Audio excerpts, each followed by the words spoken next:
it's like if you came in here and started going through these records, I'd be really not happy with you. But and if you don't get out of that water, call the next big wave. W Austin, you're gonna walk right down, up, up. Come on, get up off your street. If you can only... Okay, we'd like to welcome back to the Monkees Pad for his second visit, Andrew Sandoval. I'm sure most of you are familiar with Andrew. He's a producer, author, manager of all things Monkees, as well as he's worked on many, many other projects with many other groups. He's also a performer in his own right and songwriter, and he just is known for his absolutely excellent work. And I'm glad to have Andrew back for his second visit. Hi, Andrew. How you doing? hi, good to see you, and thanks again for having me back, and thanks for all your kind words. It seems like since my first visit, you've been getting some really great interviews, and that's great for history's sake, historical value and preservation of it. Well, that's why we're doing this. I guess the first thing I want to talk about is the most obvious, is this fantastic new Headquarters Super Deluxe box set of 4 CDs. I think this may be your greatest achievement. It's the mixes and the presentation of the performances are just outstanding. I think the fans are going to be absolutely bowled over by this. What's your take on this? And it's been quite a while since the last one. Yeah, it has been a while, and especially considering when we started doing these sort of handmade or direct-to-consumer releases. The first one was Headquarters Sessions, which was 22 years ago. So I always feel like it's worth reassessing, not to rewrite history, but just to see if it can be bettered at all. And sometimes technology also kind of helps with things. But technically speaking, for the first disc, it's 25 remixes of all the stuff from the Headquarters album, the 14 songs, plus 11 other songs that were started or completed in that era. And then the other 3 discs are session discs. And it was nice. I talked Rhino into giving me an extra disc so that not only would I not have to just repeat stuff, but I was able to do all the stuff with the New York sessions and give a fuller picture. So, well, you may have answered addressed one of my comments, which that I was going to make, which was that the band sounds tighter and more powerful. When you put these tapes up, what are you listening for? Are you out to improve everything? Or are you out to re-envision what was there? Because I'm telling you, this stuff it just sounds better than it's ever sounded. You're basically, bringing life to ghosts that weren't really there, that were there but weren't audible.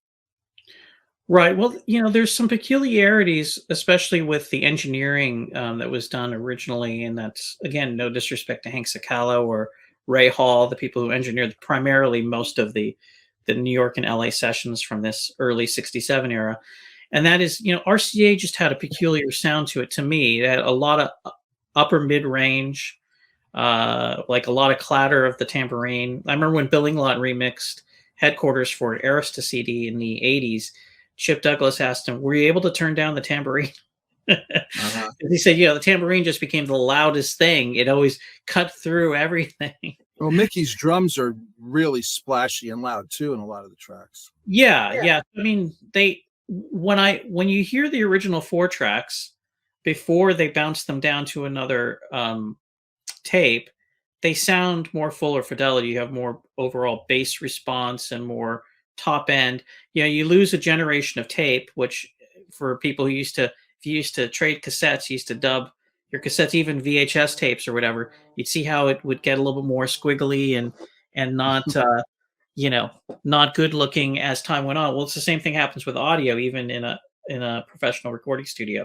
So we saved like 2 or 3 generations on these remixes, and that's the real innovation. That's where the real magic is happening.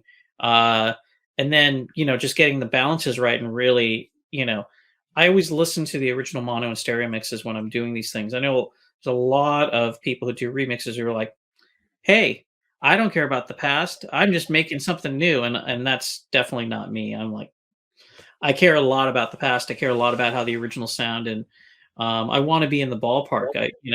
I was always thinking also about the Four Monkees and the things I learned over the years with my personal one-on-one experiences with them.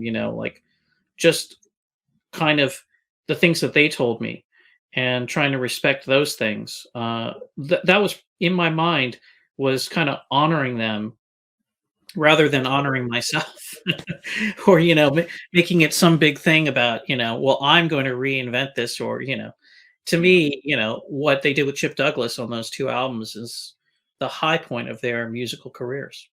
Well, one of the most valuable players that comes forth on this set is Chip Douglas. His bass playing really stands out, and his just incredible, astounding creativity. It's almost McCartney-esque in its melodic nature. It just sounds great.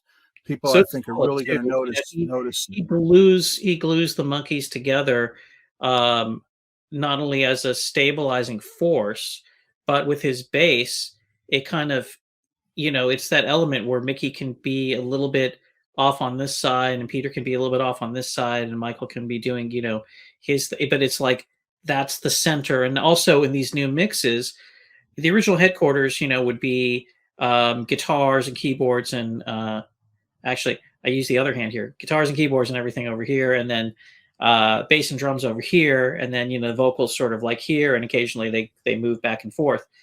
Well, I really wanted the bass and drums, like on the mono, to be the center. So they're the center of my mixes.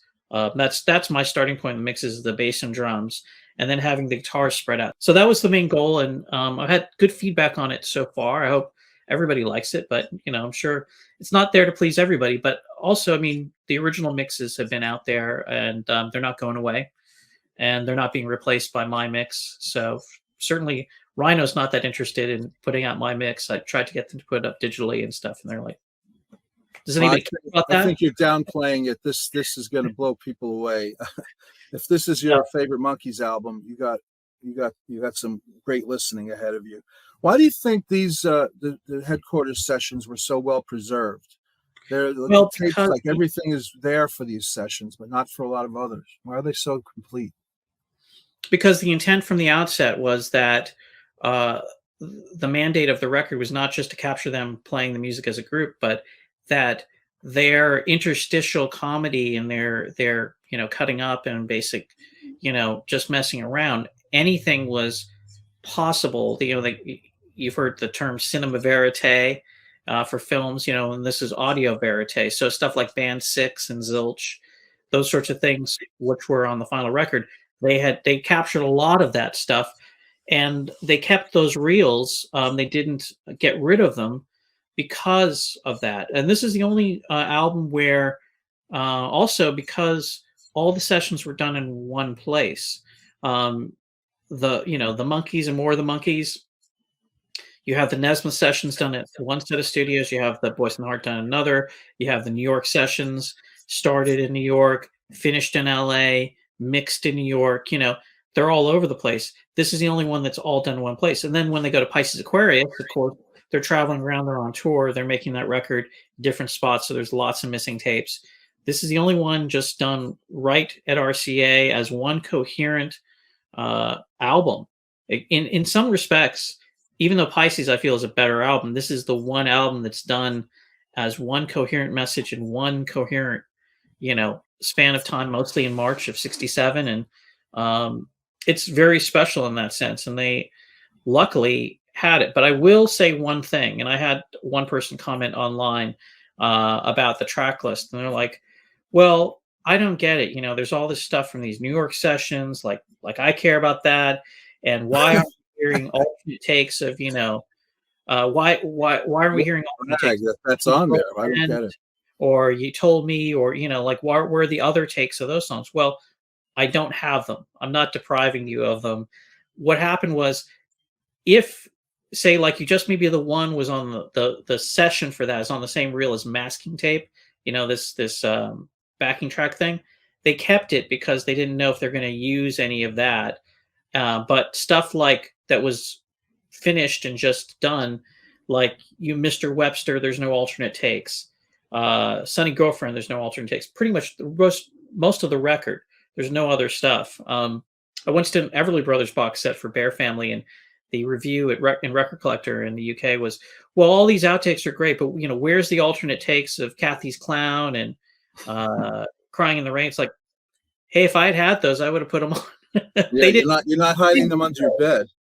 That seemed to be a policy, maybe certainly with Warner Brothers, and I'm seeing this with RCA too, with the Monkees, is if it was an unreleased song, they seem to keep every take of it just in case they need to patch through it at some later date. But if it was a released master, they cut it off the reel, throw out the rest of the reel, or tape over it, and they take the cutout version and put it on a comp reel with other stuff. So what we have, and what has been recovered over the years through myself and through Bill Inglot, who did a lot of the work early on, is remarkable that we have as much of the Monkees as we do.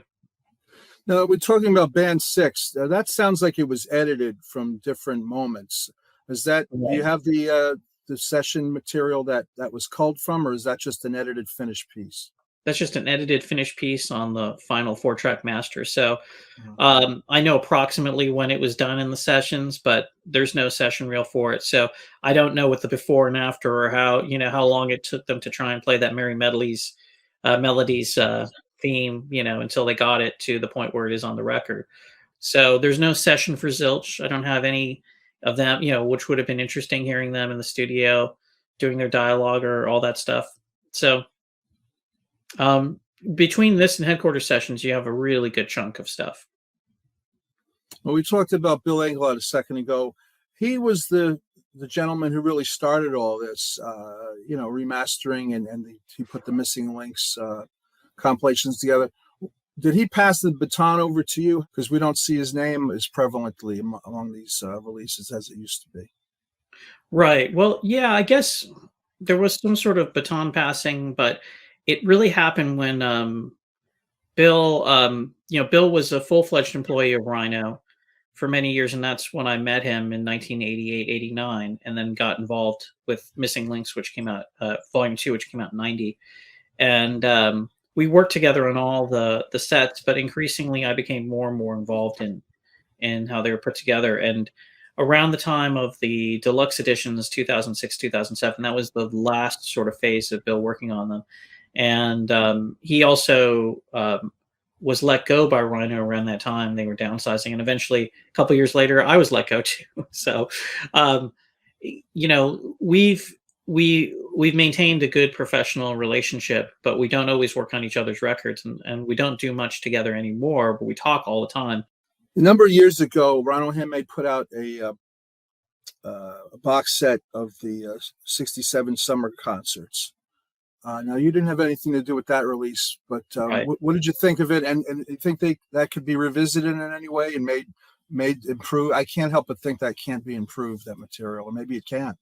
Well, I think it could be maybe improved, but especially because that was about 20 years ago. What occurred was, when I did the original Headquarters sessions set, Rhino Handmade, the guy who was the founder of Handmade, this guy David Baker, who is credited on those early records as Roland Worthington Hand, he was not very happy with me or my work on Headquarters sessions, primarily because of what it cost.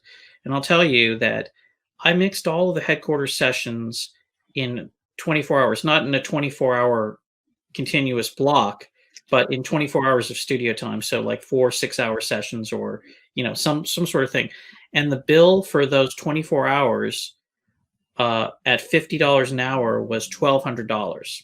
No kidding. You know anything about how much it costs to be in the studio, especially in 20 years ago? $1,200 is an incredible deal. So I begged, borrowed, and got that time from him, for him. And he told me it was the most expensive studio mixing bill he'd ever seen in his life. And the relationship kind of went downhill from there. He felt it wasn't worth the money, even though it sold out, that he just could do it without me and didn't need me. And so his next idea was, well, they have all these tapes of their 67 tour. We'll just put those out. And there was a guy who would do them more cheaply, who just threw the 4 faders up, and the thing just repeats for the 4 concerts. One of the concerts was already mixed anyway. It was only a board tape. So there was no real magic in it, and it didn't do very well.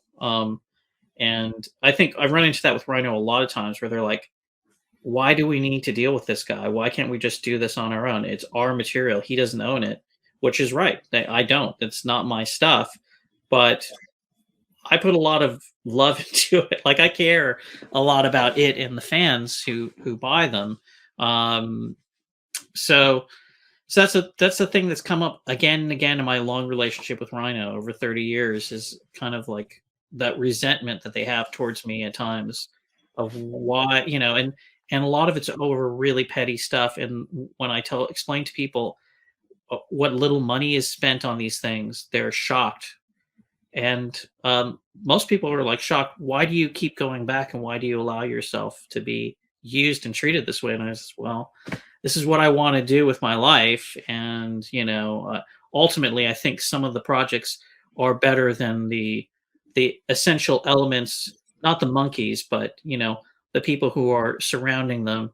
I do them because I really love the material, and I love the Monkees, and I believe in them more than I think other people do, including their record label. I think that they have a legacy that's so strong. And because of Rhino's indifference, Rhino's allowed a lot of material to come out. And the fans, compared to, say, like the Beatles, and we're not comparing the Monkees to the Beatles as far as artistically, we're just saying, you look at the Beatles box sets and you get like 40 minutes of unreleased material. And on these box sets, you get, almost 3 hours. Well, this came out, or was coming out exactly around the time that the Revolver set came out, and I'm impressed tenfold with this one. I'll tell you that.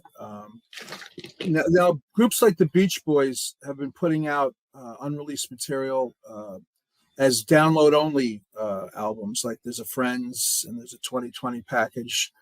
And so you can get into the weeds a lot deeper on things like that for download only. So there's no production expenses, etc. You think there's a possibility to do that with Monkees things that we wouldn't make it on a set like this, but would still be of interest to collectors?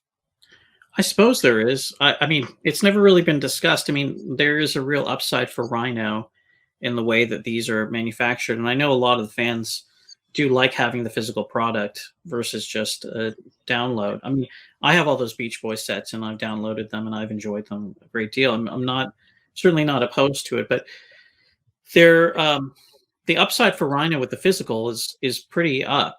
And I guess as of today, the thing's not even out, and they've sold through 3,000 of the 4,000 units. So that's good, because there's always a doubt, especially as the years trickle on between these sets, whether or not they're viable or worth the time. I mean, that's also a thing with Rhino, where they feel like, is this worth the time or energy to even deal with this for us, when we can put Madonna and the Eagles and Led Zeppelin and Frank Sinatra and these important artists, the Grateful Dead? Why are we wasting our time with this Monkees thing? And there are certain people at Rhino who feel that way, and I, listen to them and just have to keep plodding on to say, I think, you're going to make this much money and you're going to have to invest this little amount of time just to let me do it. It happens. So for now, I mean, I would hope that we're going to do the next box set, Pisces or whatever, but I'm not necessarily, making space on my shelf for it just yet. Well, what more do they expect? The thing's selling out in several weeks. I mean, what else do they want from you? What's not successful about it? It's hard to know what they want. It's hard to know. Rhino's indifference to the Monkees, and at times their dislike of the fact. I mean, they don't always aren't always. I'm sorry, Andrew. This is just hard to listen to, that there's such disdain for this group that's so beloved. I'm sure a lot of people are finding this remarkable, that it's this difficult to get Monkees stuff done by their own label. Well, as I said, if they were the Doors or the Grateful Dead or something that the people there at the label appreciated more, they would love it. But a lot of people were critical of John Hughes at one time, but he's the real champion who pushed through stuff like Good Times, and then they really liked that. I mean, that was a very successful record, but it's difficult to to sell them on stuff, I just keep going at it. I don't really give up on it. It just takes time. So What's the prospects for a Pisces that we haven't heard? yeah, there's definitely enough stuff to do something interesting. I'm not going to give away all of it at this point, but there's definitely stuff to do something with that. And I couldn't do a remix like I did with this, and there's just not the elements to do it. But there is a lot of other stuff, and I think that album is so good that it'll stand up, and I know everybody would appreciate having it. So that would be a thing to endeavor to make happen. But maybe next year. We'll see. Since our last visit together, Michael Nesmith passed away. In fact, today is the anniversary of his last onstage performance at the Greek with Micky. What are your thoughts reflecting back a year ago on Michael's passing? Well, I have a lot of thoughts about it, and he's on my mind all the time. And that period of time I'm still digesting, not just his loss, but all that went into getting on tour and the misunderstandings with some factions of the public of the reasons why there was a tour, why he was out, and everything else. And I have to tell you honestly, from the bottom of my heart, that I was respecting his wishes to have that tour happen. And I wasn't sure that the tour would carry on through the whole thing because of COVID and other things. He kept insisting that it was something he wanted to do. And he said the same thing to Micky. So it's really difficult. I've seen people online say, well, that wasn't my Michael Nesmith. My Michael Nesmith was big and strong, and he did this for me, and he did that. And I'm dealing with a lot of that in my personal life too, watching people get older and sick and pass away. And, they need you more when they're weak rather than when they have enough of an aura of strength to support you. Michael needed help with a lot of stuff in the end stage of his life, a lot of things, a lot of basic things too, not just getting on and off the stage, but, getting in and out of a shower and all sorts of other stuff that you don't think about as a fan. But those were sort of responsibilities I had to make sure his well-being was there day in, day out for about 3 months. Yeah, and touring is a challenge and a trial if you're in the best of health. It was a really heavy responsibility, but he kept telling me that this is where he wanted to be. And there's a certain stage in the tour, like midway through, where he regained the strength and his mobility, and he was really up. And I remember seeing he was in Florida. He was in the middle of a swimming pool, and he was beckoning everybody, come in the swimming pool. This is great. This is great. This is great. And he was really enjoying his life, and he was reconnecting with a lot of people on the road because, during lockdown, he was really shut off away from people. He certainly wasn't. I mean, he was every health precaution was taken, but he was able to get around a lot of people. And when the tour was over, he went home and he was, I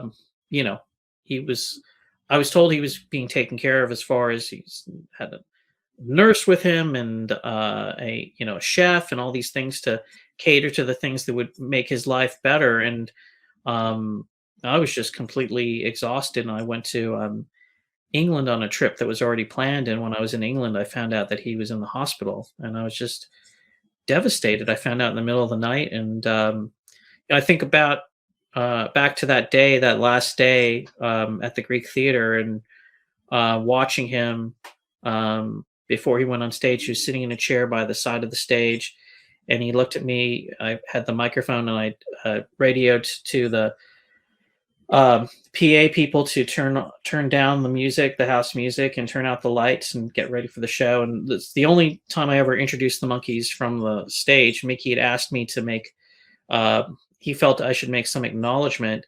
And I said, well, I really don't want to do that without the blessing of Michael. And I also, I don't want to interrupt your show because it should be about the Monkees and not about me or anything.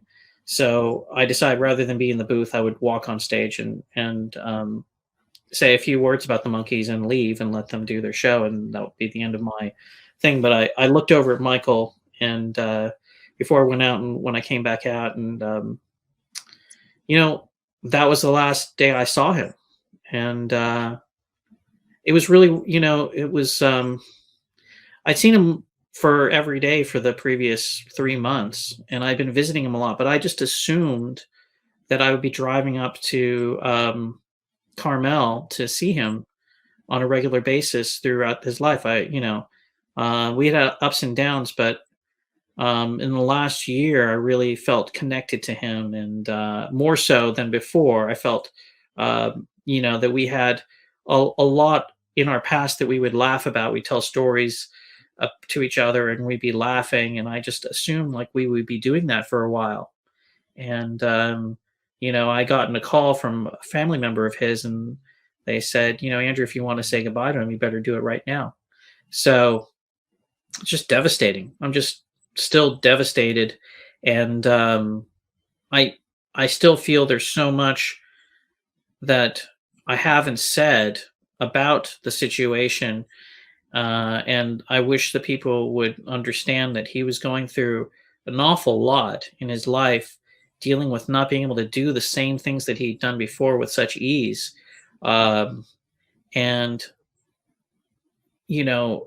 it was really his choice to be where he was and be performing, and it seemed to really lift his spirits. But there was a certain point where, like when we got to Kansas, the last show before the LA show, where it's like the batteries were just kind of running low. If at any time I felt he couldn't do something or couldn't perform, I obviously would not have allowed a performance to go out that was not going to be what he wanted. But he wanted to be on stage, and he wanted to feel the love and appreciation of his fans, and it really meant a lot to him. He, I know a lot of people finally got that he was really getting that from the fans.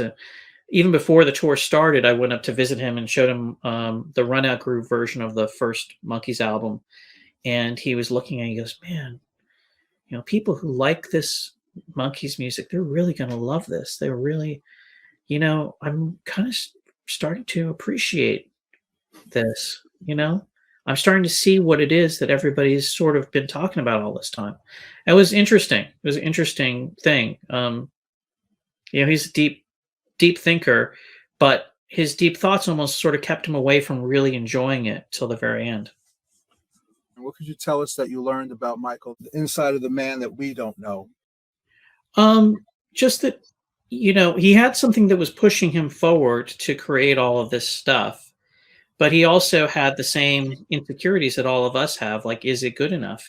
And that's why there was always that push and pull with his art, which was, I'm successful at this now, but maybe I need to change it because, maybe it isn't good enough. And maybe what they said is true. Maybe the Monkees are terrible. Maybe I'm terrible. Maybe I'm not worth the attention and the love that I'm getting. There's all these things. I think all four of them dealt with at a certain point when you're so successful like they were. I mean, they were the biggest group in the world in 1967. Quite a year of music to be that successful. And they had all this adulation, but they also had all of this rancor and just, terrible animosity towards them. And they kind of had to deal with that psychologically for their entire lives. I can't even imagine. I don't know what I can tell you about him that you wouldn't know other than that, other than the fact that I think it's a misnomer that I'm just a fan who ended up doing this stuff. I mean, if I didn't have the professional experience to do it, I would have been gone a long time ago and not lasted much more. Certainly not after a lot of fallings out with members not come back, because there was a use for me professionally, and that's because I kept doing what I do. If it wasn't with the Monkees, it'd be with somebody else. But ultimately they needed a strong business ally and somebody who wouldn't desert them, and I wouldn't desert them because I felt that they weren't worth the time or the trouble. I felt that they deserved to be treated with respect, and that they gave a lot of themselves to the public musically, and just their spirit, and just makes people happy in a way that sometimes I don't even understand. It's like I get caught off guard sometimes seeing a television show or something else where I realize, wow, I you look at it as one thing, and then it's very multifaceted. Well, it's a lot of things to a lot of different people, and a lot of people grew up, and they were like, for myself, for instance, they were basically a constant my entire life.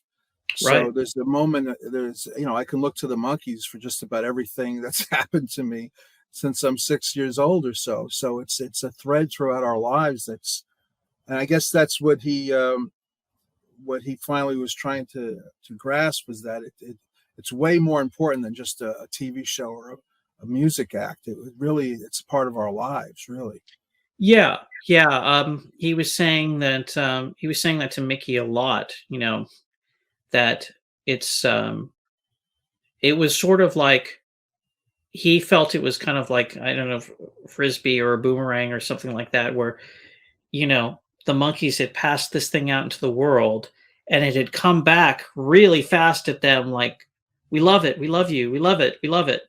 And the Monkees were kind of hit off guard in a way. They want to be successful. They've been trying to be successful for all those years prior to 1966, and they didn't hit it really. And then they get this big thing back, and Michael finally said, well, now it's time to throw it back to the fans, to show them that I got all their love, and now I love them too. Well, another person we lost very recently was Bob Rafelson. Mm. We wouldn't be sitting here talking about the Monkees if it weren't for Bob Rafelson. Right. I understand he tried to reach out to you shortly before he passed away. Did you connect with him? Did you get to speak with him? I didn't, but not through any lack of trying. I tried to return his emails and stuff several times. I did. He was one of the last interviews I did for my book in 2020, and he did give me some really good material in that last interview, though he was a little bit. I could tell he was beleaguered. I don't know what all the health issues he was dealing with were, but as we age, no one kind of escapes unscathed in some way, and no matter how well you take care of yourself. And Bob made it a long way in his journey. So I regret not getting to have that final moment, but our last phone call was positive. And I always felt that he, obviously that we, of course, we wouldn't be here without him. Same thing with Bert Schneider. But I always was so honored that he felt enough respect towards me to want to impart these details to me, and that meant a lot, that he recognized that how into it I was. And that's what he told me. He said, well, it's good that you're taking over this sort of thing, because you're really into it. He said, I really, I get it. And he goes, when Good Times came out and stuff, he sat in his car and he listened to it.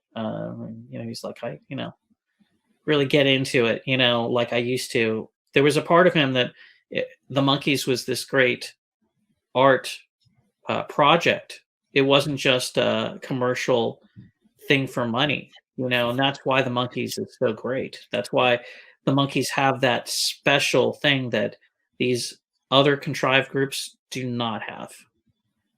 Because the guys who created it, and the four guys up front, and then the men and women who wrote the songs, and then the engineers and you have all of these creative people, and they're all sort of putting in their love and creating something that now, we're going to get towards 60 years now talking about the same stuff, and without any lack of enthusiasm for it. If anything, surprised at, like, wow, this thing has been the thread in our lives. And that's nice. That we can look at the different milestones, and when we saw them, saw a TV show or got a record, or saw them in person or met them.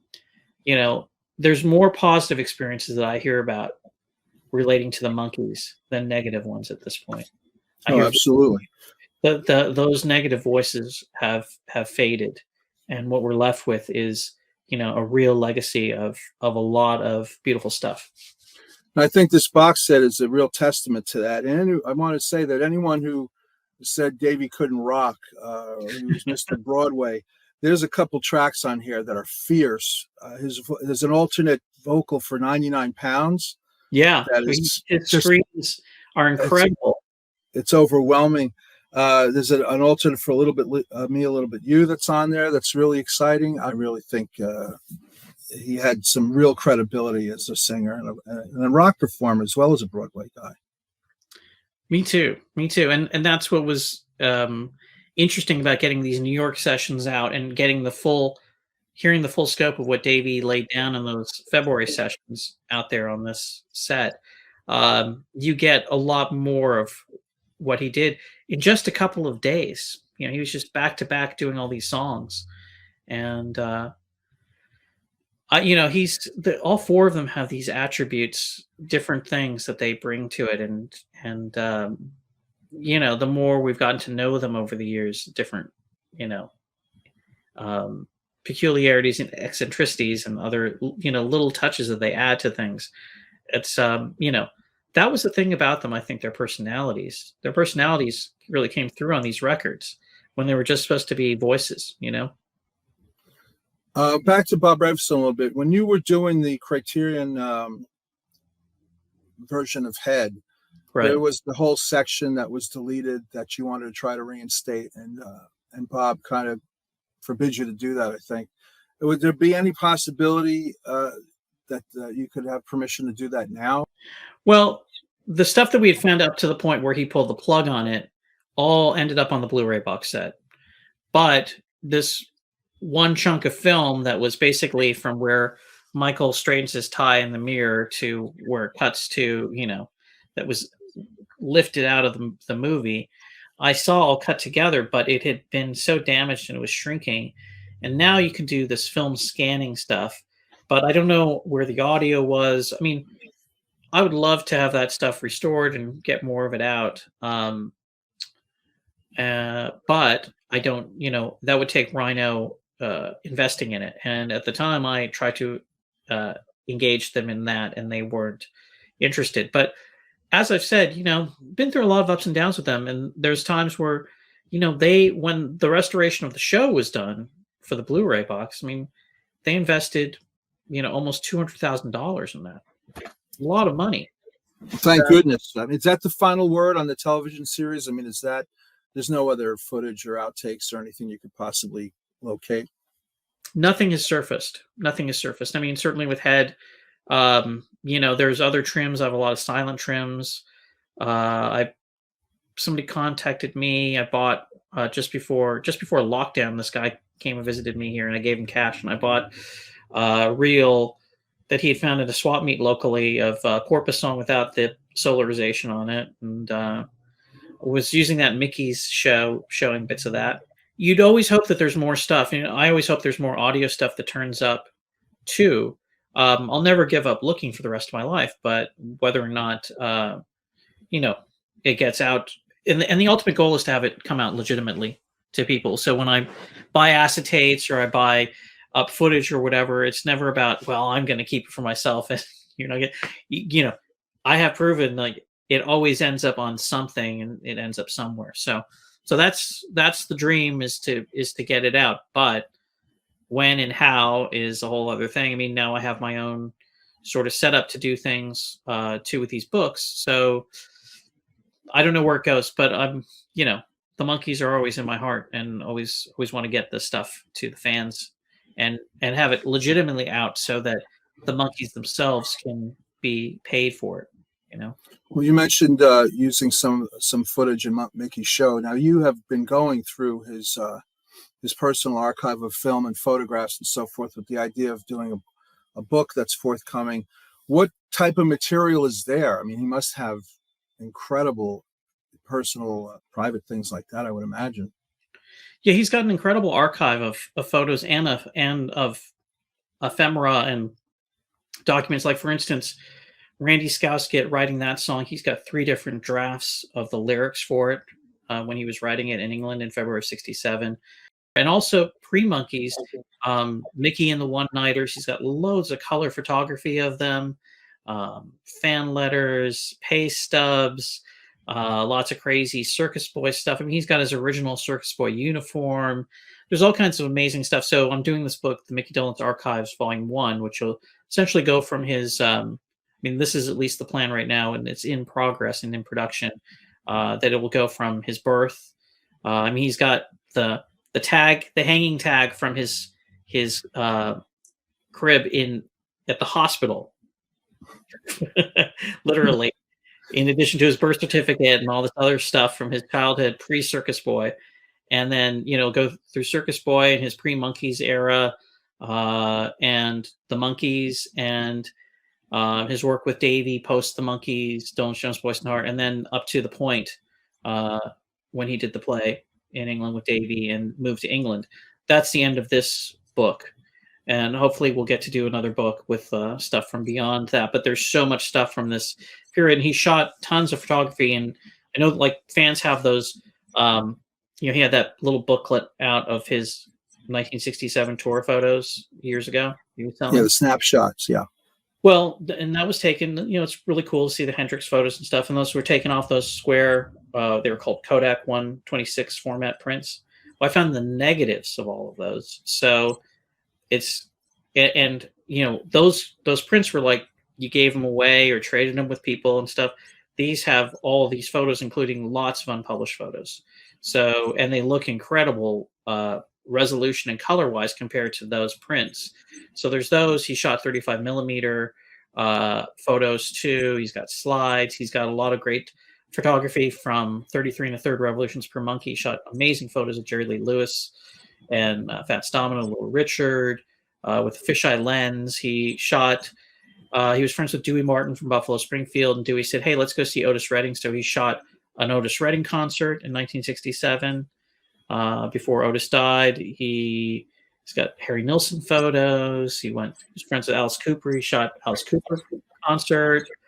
It's a crazy array of stuff, and I think it's going to blow people's minds. But it'll be one of the best photo books that you've ever seen, and primarily all stuff that no one's ever seen. So well, I know George Harrison and John Lennon were guests at his home, and they did recordings and so forth. Anything with the Beatles? No, I mean, the recordings that he has in his audio archive, John Lennon demos that have never been released, that he engineered, and those are not part of this project, obviously, because those would have to be cleared through John's estate, Yoko. And you've heard them? Yes.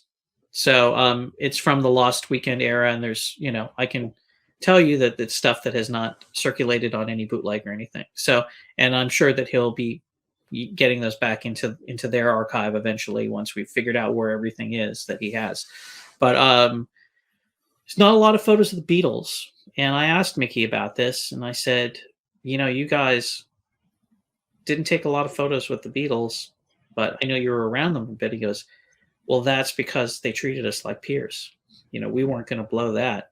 When they welcomed us into their world, it wasn't like, well, you guys are, the Monkees or whatever. It's like, hey, we like what you're doing. We really like, you had that phone call up of Paul McCartney telling those girls, I like their show. I just really wasn't that great? That was just a phenomenal piece. Yeah, but that's the Beatles. The Beatles were, I wouldn't call them Monkees fans, but the Beatles were appreciators for sure. They wanted to be around these guys, and they wanted these guys around them.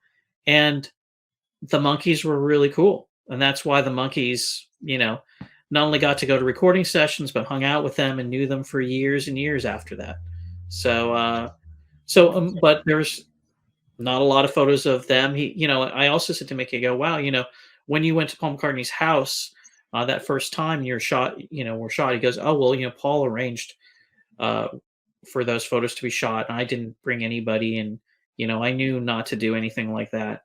So they were very respectful of the Beatles and not using the Beatles in any way. So So that's the situation, but there will be the book will be primarily photos and all these great things I've talked about.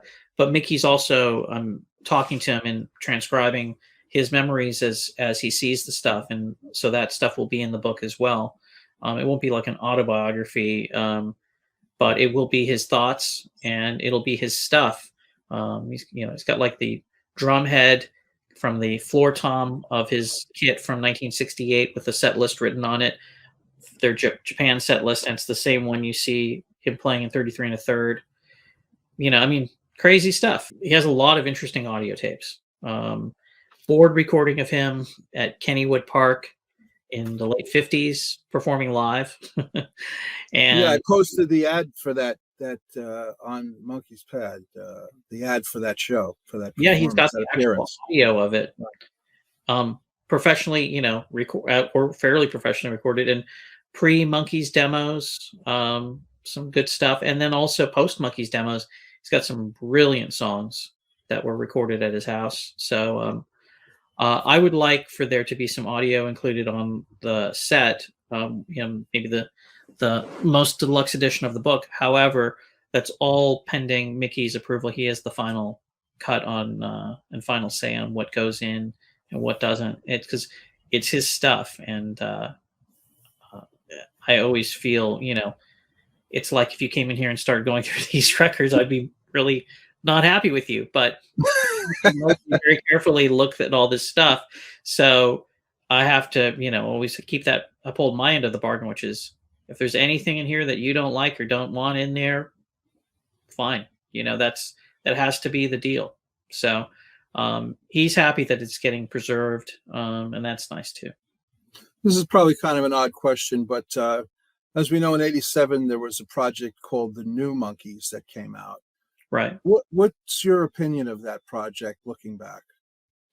I don't have a strong opinion on the New Monkees. I haven't even seen all the episodes, and but not because I just, I guess I've had more of an indifferent feeling to the New Monkees, and certainly not a negative one, and not a positive enough one to want to really investigate or have a reappraisal, which I know has taken place. A lot of fans that have reinvestigated that album, and the episodes are, I remember that Magazine Television Chronicles were the first people to really go through the episodes and interview the members of the band. And I'm sure it's a very interesting story, and it's another facet.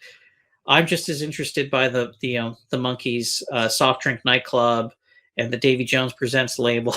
These are all offshoots of this main thing that is my focal. That soft drink nightclub was literally about 10 minutes from where I'm sitting here. I always wanted to go see what's there now. Yeah. In December of '68, the Monkees went to Vegas for the Gavin Awards. It was kind of to try to rehabilitate them with the radio industry, correct? Where they were kind of blacklisted, or they weren't being played, and they really were trying to get some publicity. What could you tell me about that whole scenario? What I do know is that D.W. Washburn at radio was rejected because of some sort of exclusive that was given one place or not the other. Danny Davis was their radio promo man, and there was some sort of hang up there. And then the Porpoise song, to me, that almost seems like a mob hit on that record, where it appears absolutely on the chart and then just disappears. Doesn't even slide down the chart. Just take that thing off the chart now. And that there had to have been some concerted effort to rail them. Yeah, because if you look at the Record World number or the Cashbox number versus the Billboard number, it's way different. I mean, it's a huge, much higher record in those other charts. And this is before the film is even out and distributed. So it's not like, well, the film was a flop, so they didn't play the record. It's like, no, they weren't going to play this record. It didn't matter if they shortened the intro. It did nothing about it mattered. It could have gotten a more middling response, but I think that this was a real thing. I mean, the other thing you look at radio-wise is that at the end of '68, the next single before Teardrop City was supposed to be Listen to the Band. That was going to be, they were at a premiere for Head, and they told a guy from Cal Rudman, who was a big radio person, that Davey and Michael told him our next single is Bonnie Jean and the Psychedelic Car, which was the working title for Listen to the Band. And that was supposed to be it. But then they thought, like, well, maybe if we do this Teardrop City thing, we'll get back on the radio, which didn't work. And then Listen to the Band came out the day after 33 and a Third was on TV. So what was the Gavin Awards appearance trying to do for them? Rehabilitate them with it was trying to ingratiate themselves with radio, whereas they had never really, after their initial promo tour in September '66, when they went to WLS and all these other stations around and met with programmers, they had never had to really do that. They did their radio takeover things in towns where their shows, concerts were successful, but they had never gone around and done a promo tour or anything. This was probably a one-shot thing where, hey, we're a different group now. We don't have Peter Tork with us. We want to be back on the radio. We want to reintroduce ourselves to your radio listeners and radio programmers. Here we are. We'll shake some hands and take some photos, and we'll do what you want to get on the radio. But it didn't work. It didn't work. Yeah, that's too bad. About archives, you did get to go through Nez's stuff, right? I heard he has like an amazing archive. Did you get to go through that, and what was there? I got to go through a bit of it for a few days on a specific trip just to do that. But subsequent to that, the tour started up, and ultimately I never got to return to it because Michael was unwell and did not live long enough for it to happen. And at this point, I don't know what the status of all of that is. I think that his kids have a lot of different things they're sorting out, and I'm not involved in any of that, and I certainly don't want to be a hindrance to them to doing what's important for them to have their affairs in order and their closure with his estate and all that. I can only imagine how hard that must be, just how deep the feelings they must have. So my interest in some old notebooks and old tapes and acetates and stuff is fairly trivial, and that's how I look at it. If enough time passes where there is the possibility for myself to have a dialogue with the estate or whatever, or continue on in some way to get some of that out to the public, I would love it, of course, but that's purely their decision, and I don't feel it's the right thing to be pressuring them or calling them up about any of it.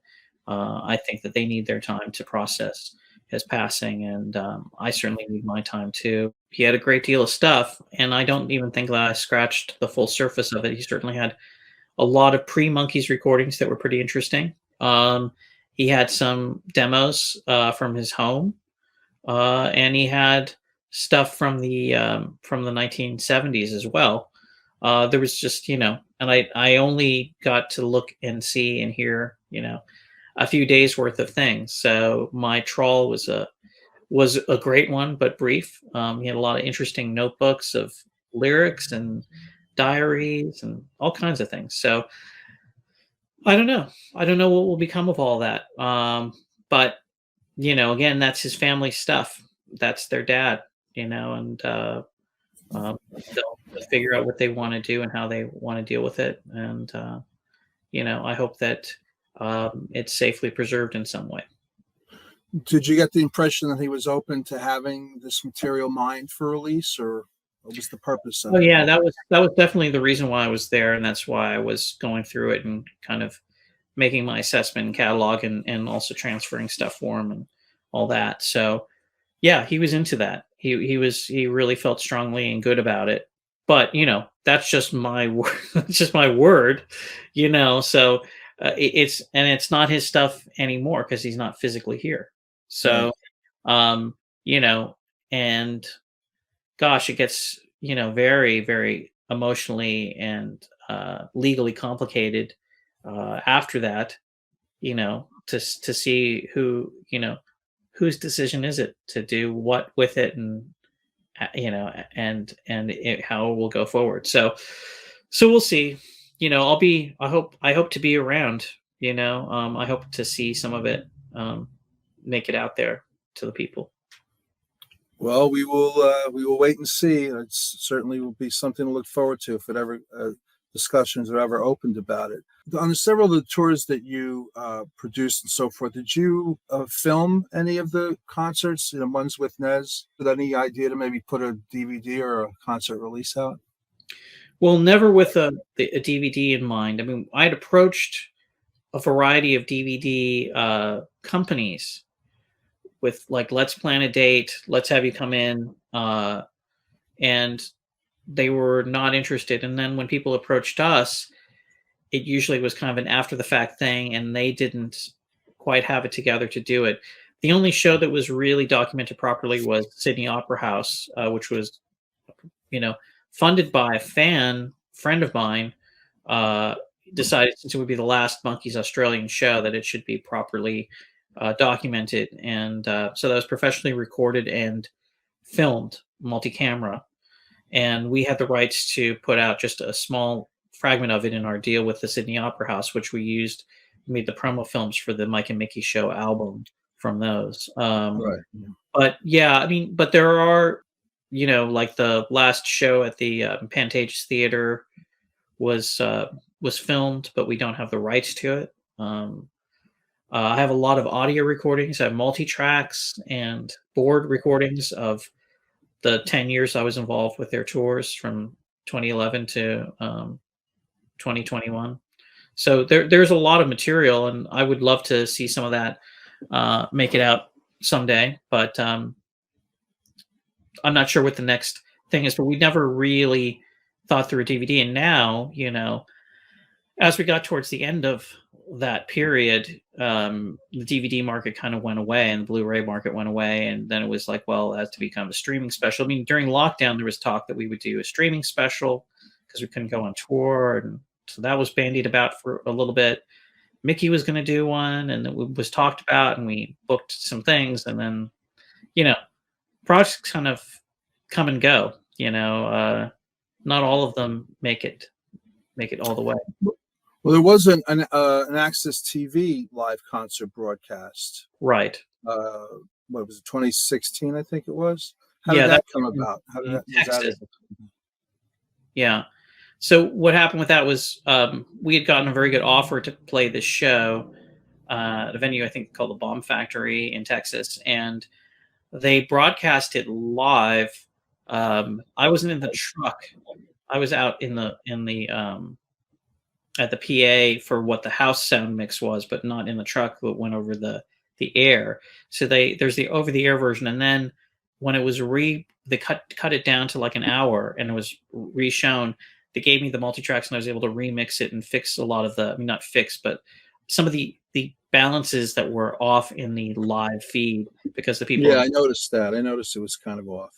Yeah, people in the truck didn't know the material. Right. Can't blame them. They, and I couldn't be in two places at once. But they didn't know, what came in where or whatever. So, but I was able to remix those for the rebroadcast and get them a little bit better sounding. So, and there's also, when we did the Mickey Peter show in Indio, we did a multi-camera shoot, including with the crane there for Rhino, and those are up online, some of those. When we played Mohegan Sun in this last go round, there's video from that. There's quite a few videos around, but whether or not they can be cleared, a lot of people don't understand. Like, these venues will allow you to shoot the stuff for archival purposes, but if you want to put it out, you have to give them what is called an origination fee, and you have to pay them a tremendous amount of money to say, here's the Monkees live at the Greek Theater or whatever it's going to be, and Sydney Opera House. And people say, well, why would you have to do that? Well, that's one of the ways they make money. So you'd have to have somebody come in and negotiate with them. And that's not going to be like an honorarium, like here's a $500 or a few $1,000s. It's like tens of thousands of dollars that they want to do those sorts of things. So it's when you look at trying to get the money back out of it, to put it out to public and stuff, it becomes unfeasible. yeah. So tell me about the 2012 dress rehearsal from hell.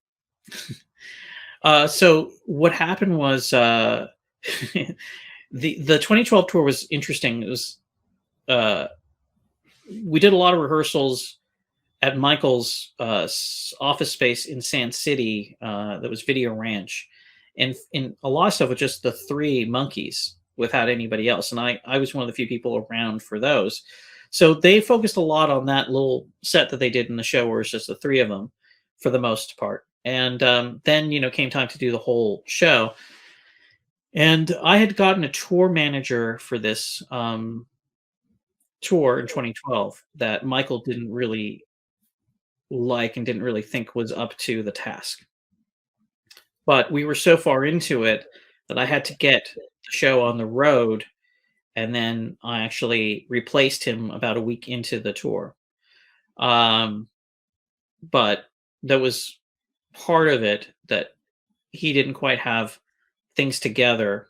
And then Michael had some very ambitious ideas. Like, for instance, Micky was on a drum riser, and he wanted to measure out where the top of Micky's head was versus where the top of he and Peter's heads were, and that they would be on risers themselves so that they would all look equally the same.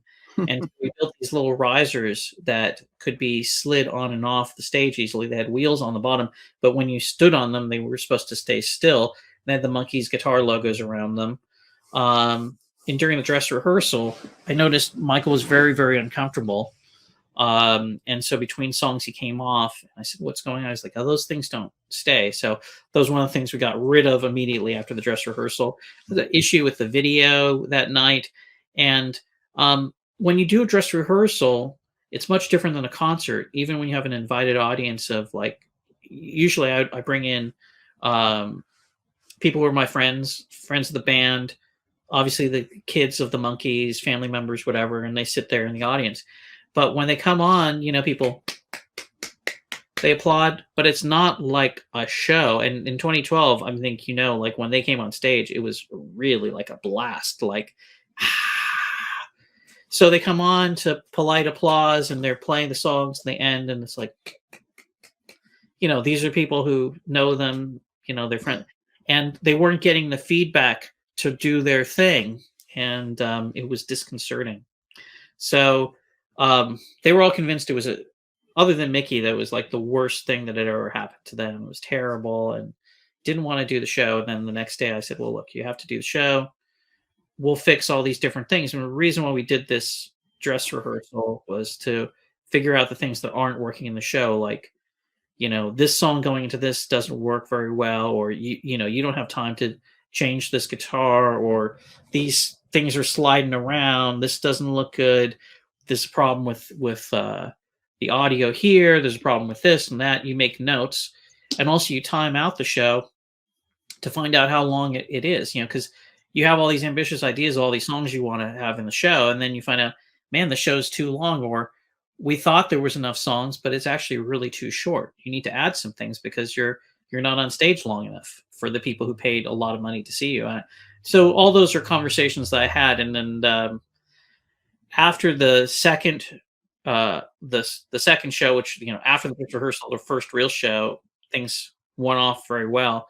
And Michael said to me, he goes, "Well, I saw you drive this thing out of the ditch. What are you going to do next?"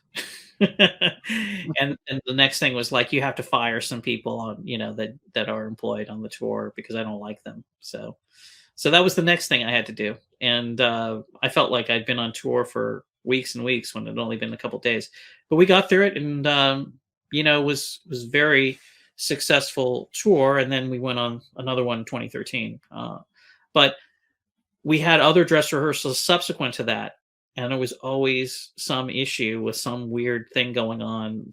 Something was not happy. But that's why you do those. You troubleshoot in a safe environment. But it's only so safe because if you make a mistake, when you have tons of adoring fans, it gets covered up very easily. But when it's just your friends and family members, you feel a little bit insecure about it, I guess. Is it true that it was Michael's decision to have Christian leave the last tour prematurely? It was partially his decision, yes. Yeah. Something,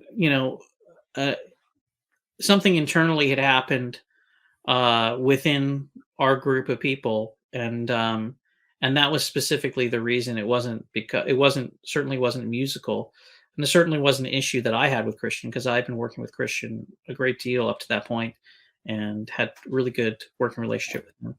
But something came up where it felt like we couldn't move forward, and so that was was taken up by Michael and Micky and discussed, and it was felt that was the best thing for things to move forward.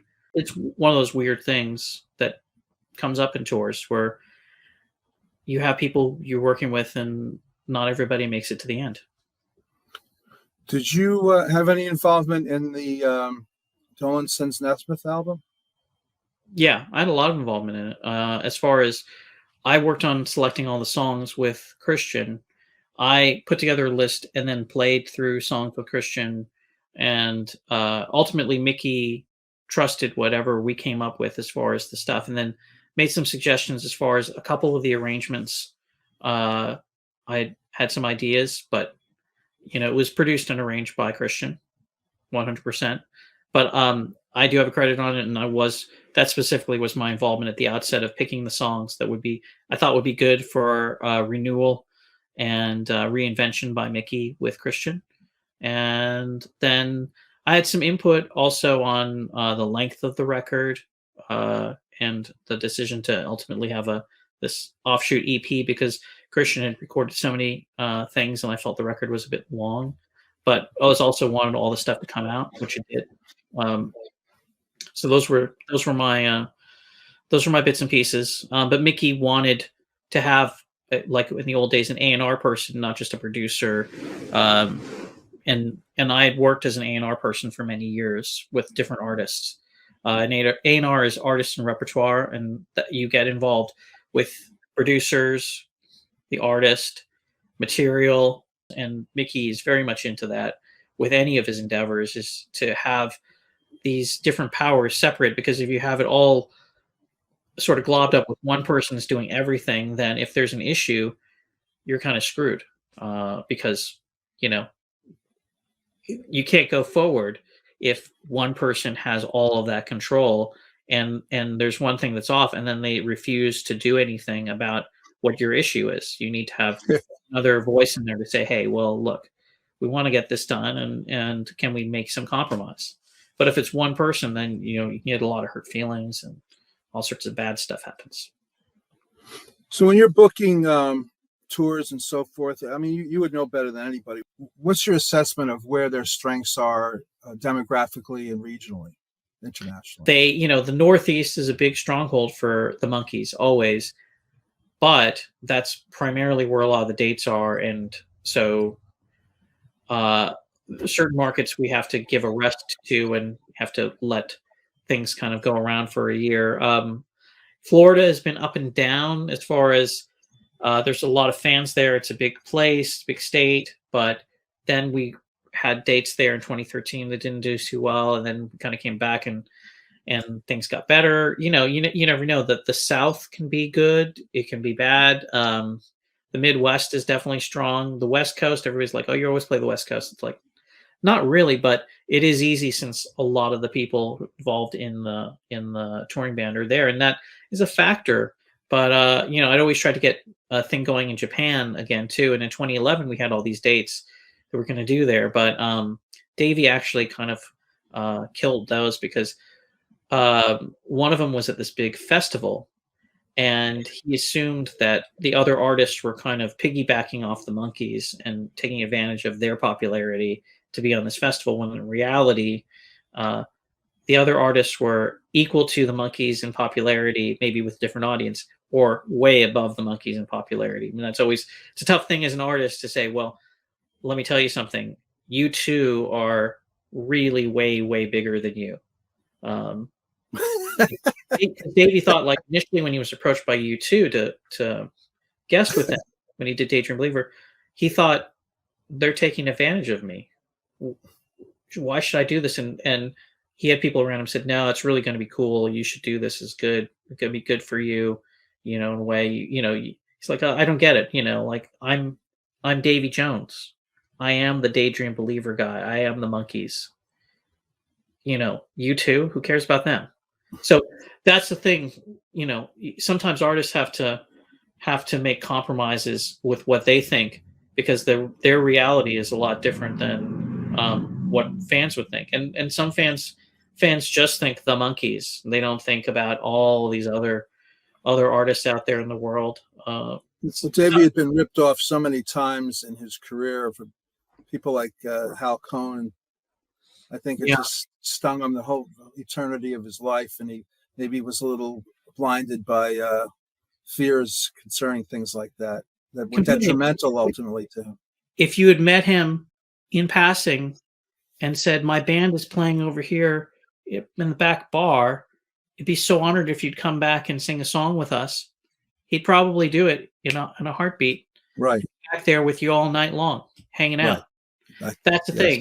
Once it became a big thing where he was approached and it seemed like it was a big deal, a whole other level of thought would go into it. Whereas Davey was one of the most generous people you'd ever meet in your life, So I'm not trying to take anything away from him, but that's how these things, like, it was easy to get to hang out with your cousin's band at the bar versus, getting on stage with U2, where you think, well, man, that probably really, he sang to a lot of people who he'd never sing to at a stadium ever again like that. But he didn't think of it like that. Yeah, and for good reason. He had been ripped off by people. Right. So I mean, he was legendary and great in his own right, and he didn't need U2, but it was a nice thing to do. That's ultimately what it came down to. It was a good thing to do. Well, Micky is out there. He's still cooking. He's got a tour coming up next year. But when the day comes when he, decides to step away from the stage and so forth, what's going to keep the wheels going with the Monkee legacy?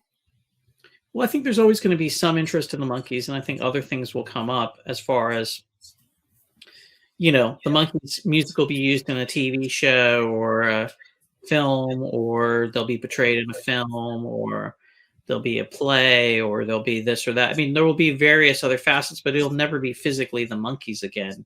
And to me, that's a sad thing, because those four guys are the Monkees. I don't think you can have a new Monkees or just have people playing them. But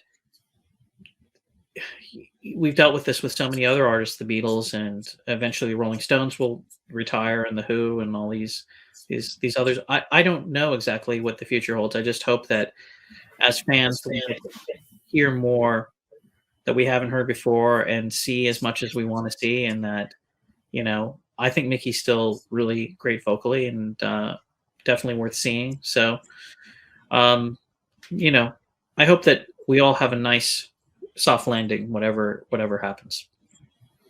The work that Micky does, his energy level and his schedule. I mean, I think his schedule's probably busier now than the last 10 years.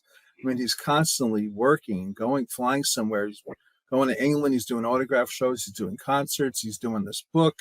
He's doing records. He's recording. I mean, it's really remarkable. Yeah, he really likes that, though. And it's what works for him. He really likes to work, and it was instilled in him by his dad. You got to have a lot of irons in the fire. So I think a lot of people don't understand that. They, for some people, it was difficult for them to see him out performing after Michael passed or so soon, or they weren't ready. And I get that. Nobody's forcing you to go see these people, but on the other hand, I think that's part of his process. Just like Michael wanted to be on the stage at the end of his life, feeding and feeling the fans and their love. So everybody, it's sort of to each his own. I don't subscribe to the thing like, well, I don't want this, so you shouldn't have it. Of course There's not. a lot of fans who have that. I bought that record. They shouldn't ever put it out again. I have a copy. Why does anybody else ever need it? It's like I remember when Michael's final tour, there were some advanced, photographs or video footage that you had posted, and this hailstorm of criticism opened up about it. Oh, look at this, and what is it? What are you doing? And yeah, I still don't know what's right and how to feel about it with all of that, because it hurt in a way, and they were hurt. And I think for some people, they want the Monkees to be over because they're over the Monkees, or they have a difficult time dealing with the ends of things. But the Monkees is kind of a perpetual thing, and that's why we give it to our friends and we give it to our family members and we pass it down. And not all of us got to see it on September 12th, 66, or were at the record store in August 66 buying the first record. I know a lot of people were, but people caught onto it later, and that doesn't diminish their level of appreciation for it. And we need to grow new fans so that our stuff will be loved in the future. Looking at the Monkees as a television show versus a musical act, what do you think is the catalyst that pushes their legacy forward? Which do you think is the stronger suit for them? I think the music has actually been stronger because it's been the most perpetual, where you can find the music more easily, whereas the TV show has gone on in and out of circulation depending on who's owned it and what the situations were at the time. And that continues to be the case, where it's not online streaming for a variety of reasons. And but the music is around, and I think the music is what grabbed people in before the TV show premiered, and it's what's going to continue to grab people. And then having that visual element, if you do the work, you can see the TV show pretty easily, and they're brilliant, and they have an incredible visual legacy too. So, which some groups don't have any. I think it's the music. But in the meantime, we have a Headquarters box, and Micky will be on tour hopefully in April, and we have these dates planned, and we just continue trying to, push against the black box and try and escape. Well, Andrew, your work has certainly been a huge part of that. On behalf of all the fans watching this, I really thank you for all the excellent work you've done, and I'm sure we'll continue to do. We all owe you a debt of gratitude as fans for producing just top-notch stuff. And I think this new box set, honestly, is just, I think it's a crowning achievement of your work. I mean, the sound on there and the performances are just so elevated by what you've done. I'm really looking forward to the Micky book, being a huge photo buff. And whatever else you do, we'll be standing by. Please come back when the Micky project is ready to go, and we'll talk again. And I thank you so much for coming. Best of luck to you, and just thank you so much.